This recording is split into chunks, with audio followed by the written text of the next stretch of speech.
Basically, nasa larangan ako ng pagbibigay ng training. So, I'm a professional speaker and trainer by profession. So, nagbibigay ako ng mga learning events sa mga kumpanya, minsan sa schools, or minsan sa mga communities. Ang tawag dito, social entrepreneurship. Nakuha ko yung idea sa mga kaibigan ko na may mga negosyo, pero at the same time, yung negosyo nila nakakagawa ng mabuti.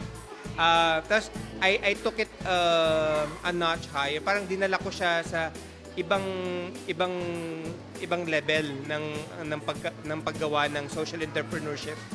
Nakipag-coffee date ako sa mga kaibigan ko. Of course, yung mga intensyon namin, puro negosyo, puro business. Pero on the side, pagtapos na yun, pag-usapan naman natin yung na-discover ko sa Tanay Rizal. Ito kasi yung yung lugar nung sinama ako ng mga kaibigan ko na may kurot sa puso. Yung alam mo na, bakit ganon? Bakit isolated sila? Bakit walang gumagawa ng paraan? Tapos ang tanong ko rin sarili ko, wala naman ako ganong kalaking pera.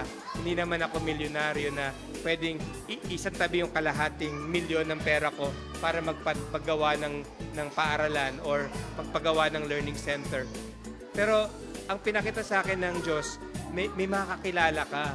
May konti kang pera, may makakilala ka. Subukan mo lang.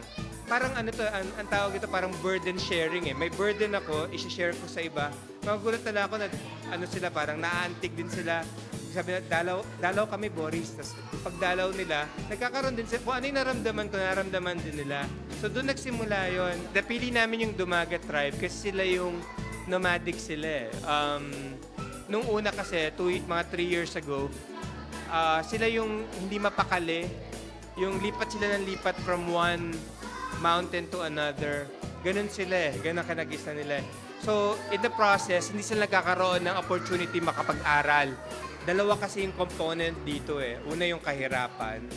Diba? Parang dito naman yung kahirapan. Walang panggagalingan ng sweldo or livelihood yung mga tao. Yung pangalawa, yung kawalan ng edukasyon. Naisip namin, mas kailangan doon yung edukasyon. So, nagtayo ng learning center. Ito yung mga learning center na tinayo, lang siya, makeshift. Kung ano yung magagawa, kung ano yung pwede. So, pumasok yung kabuhayan.